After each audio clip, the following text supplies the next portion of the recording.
नमस्कार साथियों, समसामयिक मुद्दों से संबंधित प्रश्नावली श्रृंखला के साथ मैं अमित आप सभी का स्वागत करता हूं। आज है 2 मार्च 2020 और आज के प्रश्न हमारे किन मुद्दों पर आधारित होंगे, आइए सबसे पहले एक नजर डालते हैं। भारत की पहली कमर्शियल LNG बस के बारे में बात करने वाले हैं हम पहले प्रश्न में।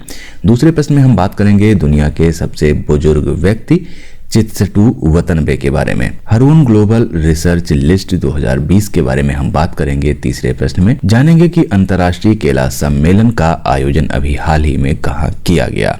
सभी प्रकार की हड़तालों पर प्रतिबंध किस स्टेट ने लगाया है। वेनेजुएला में भारत के अगले राजदूत कौन होंगे, इस विषय में बात करेंगे हम छठे प्रश्न में। सातवां प्रश्न आधारित रहेगा कि दिव्यांगजनों एवं वरिष्ठ नागरिकों को सहायता उपकरण एवं डिवाइस का वितरण किसने और कहां किया है। आठवें प्रश्न में जानेंगे कि अरबी फारसी विश्वविद्यालय का नाम बदलकर क्या रखा जाने वाला है।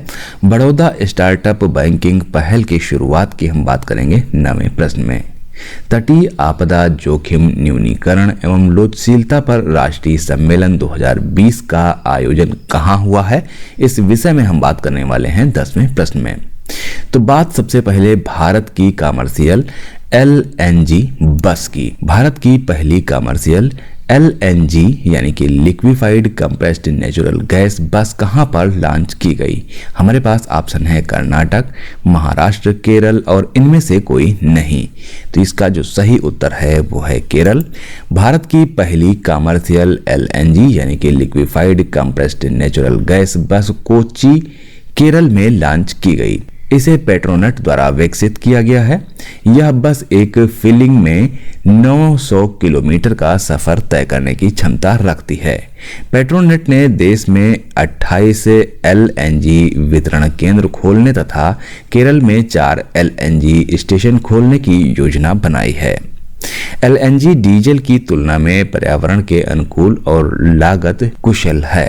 हमारा अगला प्रश्न है दुनिया के सबसे बुजुर्ग व्यक्ति चित्सटू वतनबे का निधन हो गया। वे किस देश से थे। हमारे पास ऑप्शन है अमेरिका, चीन, जापान और इनमें से कोई नहीं। तो यहाँ पर इसका सही उत्तर है सी, जापान। दुनिया के सबसे बुजुर्ग व्यक्ति चित्सटू वतनबे का निधन हो गया। वो जापान से थे। चित्सटू वतनबे 112 वर्ष के थे। इनका जन्म 5 मार्च 1907 को हुआ था। उन्होंने 12 फरवरी 2020 को अपना गिनीज वर्ल्ड रिकॉर्ड प्रमाणन प्राप्त किया। इनके बाद अब ब्रिटेन के बॉब वेटन जो कि 111 वर्ष के हैं, अब दुनिया के सबसे बुजुर्ग जीवित व्यक्तियों में से हैं। हमारा अगला प्रश्न है हुरून ग्लोबल रिच लिस्ट 2020 के अनुसार विश्व के दूसरे सबसे युवा सेल्फ मेड बिलियनियर कौन हैं। हमारे पास ऑप्शन है रितेश अग्रवाल, दिव्यांक तुर्किया, अमोद मालवी और इनमें से कोई नहीं। तो यहाँ पर जिसका सही उत्तर है वो है A, Ritesh Agarwal. Hurun global rich list 2020 के अनुसार विश्व के दूसरे सबसे युवा सेल्फ मेड बिलियनियर भारत के रितेश अग्रवाल है। रितेश अग्रवाल ओयो रूम्स के संस्थापक हैं। 26 साल की उम्र में उनकी संपत्ति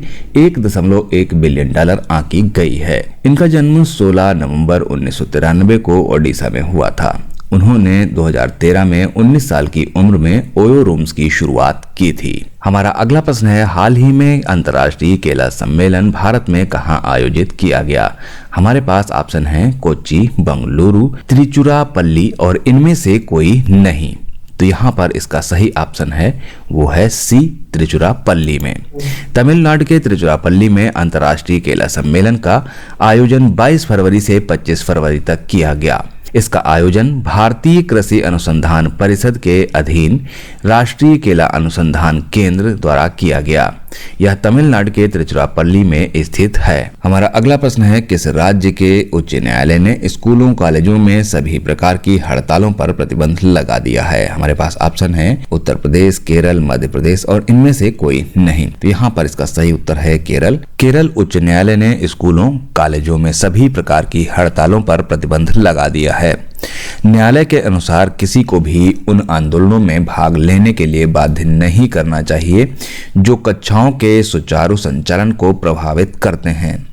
अदालत ने कहा कि शिक्षा का अधिकार मौलिक अधिकार है और किसी को भी उस अधिकार का उल्लंघन करने का अधिकार नहीं है। हमारा अगला प्रश्न है, वेनेजुएला में भारत के अगले राजदूत निम्नलिखित में से कौन होंगे? हमारे पास ऑप्शन है राजीव कुमार नप्पल, रंजन राय, अभिषेक सिंह और इनमें से कोई नहीं। तो इसका सही उत्तर है अभिषेक सिंह। वेनेजुएला में भारत के अगले राजदूत अभिषेक सिंह होंगे। वे राजीव कुमार नप्पल का स्थान लेंगे, जिनका हाल ही में निधन हो गया है। वेनेजुएला दक्षिण अमेरिका महाद्वीप में स्थित एक देश है जिसकी राजधानी है कैरेकस और मुद्रा वेनेजुएला बोलीवर है। हमारा अगला प्रश्न है, हाल ही में प्रधानमंत्री नरेंद्र मोदी द्वारा कहां पर दिव्यांगजनों एवं वरिष्ठ नागरिकों को सहायता उपकरण एवं डिवाइस का वितरण किया गया? हमारे पास ऑप्शन है प्रयागराज, चित्रकूट, मथुरा और इनमें से कोई नहीं। तो यहाँ पर इसका जो सही उत्तर है वो है प्रयागराज। प्रधानमंत्री नरेंद्र मोदी द्वारा प्रयागराज में राष्ट्रीय वयोश्री योजना के तहत दिव्यांगजनों एवं वरिष्ठ नागरिकों को सहायता उपकरण एवं डिवाइस वितरण 29 फरवरी को एक बड़े शिविर assistant to disable person for purchase fitting of aids and appliances के तहत किया गया। यह अब तक का इस प्रकार का सबसे बड़ा वितरण शिविर है। राष्ट्रीय वयोश्री योजना 2016 में आंध्र प्रदेश के नेल्लोर में लॉन्च किया गया था। तब से इस प्रकार के 137 उपकरण वितरण शिविरों का आयोजन किया जा चुका है। इस योजना का मुख्य उद्देश्य वरिष्ठ नागरिकों को और दिव्यांगजनों को सहायता उपकरण एवं डिवाइस उपलब्ध कराना है। हमारा अगला प्रश्न है, उत्तर प्रदेश सरकार ने ख्वाजा मुइनुद्दीन चिश्ती उर्दू फारसी विश्वविद्यालय का नाम बदलकर क्या रखने की घोषणा की है? हमारे पास ऑप्शन है अटल बिहारी वाजपेयी भाषा यूनिवर्सिटी, ख्वाजा मुइनुद्दीन चिश्ती भाषा विश्वविद्यालय, राजेंद्र प्रसाद भाषा विश्वविद्यालय और इनमें से कोई नहीं। तो यहाँ पर जिसका सही उत्तर है वो है बी, ख्वाजा मुइनुद्दीन चिश्ती भाषा विश्वविद्यालय।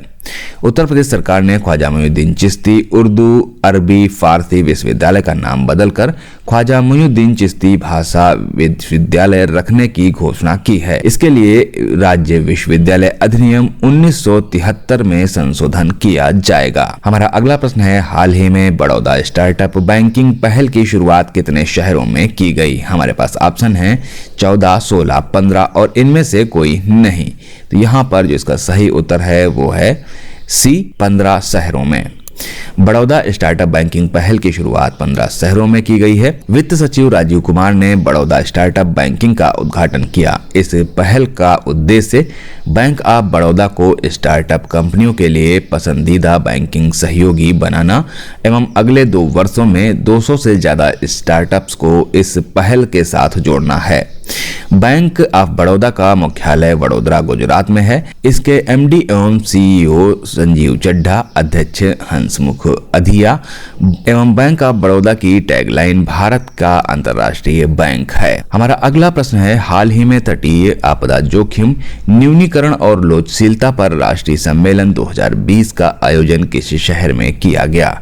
हमारे पास ऑप्शन है बंगलुरु, नई दिल्ली, चेन्नई और इनमें से कोई नहीं। तो यहाँ पर जो इसका सही उत्तर है वो है बी, नई दिल्ली। तटीय आपदा जोखिम न्यूनीकरण एवं लोचशीलता पर राष्ट्रीय सम्मेलन 2020 का आयोजन नई दिल्ली में किया गया। इस सम्मेलन का आयोजन राष्ट्रीय आपदा प्रबंधन संस्थान द्वारा किया गया है। तटीय आपदा जोखिमों के बारे में बेहतर समझ विकसित करने के लिए मानव क्षमता को बढ़ाना तथा ताकि आपदा जोखिम को कम करने में मदद मिल सके तथा आपदा से निपटने में लोचशीलता को बढ़ाया जा सके है। डिजास्टर रिस्क रिडक्शन के लिए संदाई फ्रेमवर्क एक अंतर्राष्ट्रीय दस्तावेज है जिसे संयुक्त राष्ट्र के सदस्य देशों द्वारा 14 और 18 मार्च 2015 के बीच संयुक्त राष्ट्र महासभा द्वारा जापान में सेंदाई में आयोजित आपदा जोखिम न्यूनीकरण पर विश्व सम्मेलन में अपनाया गया था। सेंदाई फ्रेमवर्क एक प्रगतिशील फ्रेमवर्क है और इस महत्वपूर्ण फ्रेमवर्क का उद्देश्य 2030 तक आपदाओं के कारण होने वाली महत्वपूर्ण बुनियादी ढांचे के नुकसान और प्रभावित लोगों की संख्या को कम करना है। तो ये थे आज के हमारे समसामयिक मुद्दों से संबंधित 10 प्रश्न। मिलते हैं कल नए 10 प्रश्नों की श्रृंखला के साथ। तब तक के लिए मुझे दीजिए इजाजत। नमस्कार, धन्यवाद।